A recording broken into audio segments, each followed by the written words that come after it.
আমরা একটা কেস নবশিক্ষার্থীদের শেখানোর জন্য এবং সাধারণ মানুষকে অ্যালার্ট করার জন্য তারাও দেখুক যে এগুলো হোমিওপ্যাথি সারে, এগুলো অন্য কোনো প্যাথে সারানো খুব মুশকিল।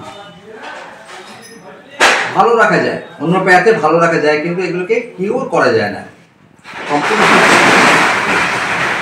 তাই আমি জনসাধারণকে এবং সেই সঙ্গে মেডিকেল ছাত্র বা যে সমস্ত হোমিওপ্যাথি চিকিৎসক একাধিক ওষুধ দিয়ে পলিপ্রেসক্রিপশন করেন বা যারা পেটের ডাক প্রেসক্রিপশন করেন, তাদের উদ্দেশ্যে এই ভিডিওটা বানাচ্ছি।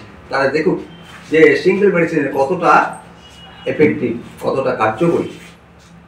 তো এই বাচ্চারা দেখেই তো অনেকে ডায়াগনোসিস হয়ে যাবে কি ওষুধ হবে, কারণ দেখে আমাদের ডায়াগনোসিস অনেক সময় করতে হয়, তারপরে কিছু কোশ্চেন অবশ্যই করতে হয়।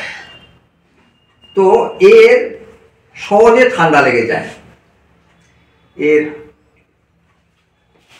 কানে একটা যেটা নিয়ে আমাকে দেখাতে আসছে মেলি, সহজে ঠান্ডা লেগে যায় এবং ওর কানে পুঁজ হয় এবং সেটা প্রায় অধিকাংশ সময় রয়েছে। এর বয়স কত?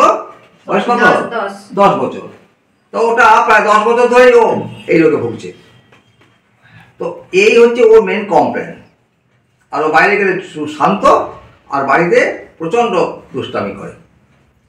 এমনকি বয়স্কদের সঙ্গে পর্যন্ত বেশ দুষ্টামি করে। তোমার সঙ্গে করে, তাই তো? হ্যাঁ, ওর বৌদি হয়, ওর বৌদির সঙ্গে দুষ্টামি করে, খুব ফেরিসাসলি ইয়ে করে।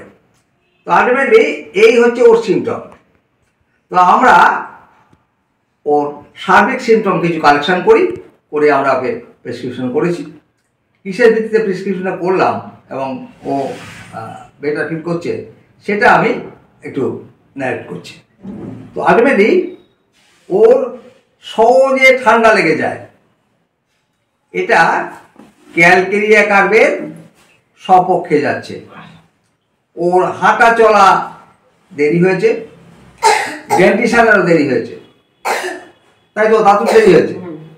তাহলে এই যে ব্যাপারগুলো সব ক্যালকেরিয়া পক্ষে। প্রচণ্ড ওর ঘাম হয়, ওর মানে বয়লের প্রতি খুব দুর্বলতা আছে, ও দুধ খেতে চায় না। ওর গায়ের বিভিন্ন পার্টে আমি হাত দিয়ে দেখেছি যেগুলো কোল্ড, পার্টলি কোল্ড, সব জায়গাতে নয়। তো এইসবগুলো ওই ক্যালকেরিয়া কার্ভকে সাপোর্ট করে। ওর খুব ভয়, অন্ধকারে ভয়, একা থাকার ভয়, এই ভয়গুলো আছে। ওর মা যদি ভিডিওতে নেই, বলছি ভিডিওতে আছে, ওর মা বলছে হ্যাঁ ওরকম। তো আলটিমেটলি এই যে ব্যাপারগুলো, এগুলো সব ক্যালকেরিয়া কার্ভের পক্ষে। তা কী লাগে সিমটম? একটা ওষুধ নির্ণয় করতে অনেক সিমটমের দরকার নেই। দিস্তার পর দিস্তা খাতা ব্যয় করার দরকার লাগে না। জহুরি জহর চেনে, অতি সহজেই জহরকে জহুরি চিনে ফেলে। তো ভালো চোখ তৈরি করতে হবে হোমিওপ্যাথিতে, ভালো করে অবজারভেশন করতে হবে, তারপর তার সিমটম নিতে হবে। প্রথম দর্শনেই একটা ওষুধ এসে যায় অনেক সময়। তো আলটিমেটলি ও আমার ঘরে যখন ঢোকে তখন আমি বুঝতে পেরে গেছি যে কী ওষুধ হতে পারে। তবে তার মানে কেউ যেন এই বাল্কিনেস দেখেই আর তাকে ক্যালকেরিয়া কার্ভ প্রেসক্রিপশন না করে, কারণ বাল্কিনেসের অনেক ওষুধ আছে, অনেক। কেমন গ্রাফাইটিস বাল্কি, তারপরে কি বলে গ্রাফাইটিস, ক্যালকেরিয়া কার্ভ, তারপরে আর কি আছে, কিরে আর কি আছে? তুই বল, তুই হ্যাঁ, পালসেটলাও বাল্কি। কেমন? কিন্তু এই বাল্কিনেসের আবার তফাৎ আছে অনেক। কোনটা কোন ওষুধে হবে সেগুলো আছে। যেমন ক্যালকেরিয়া কার্ভের থলথলে মাংসপিণ্ড, রেশিও থাকে না মাসলের।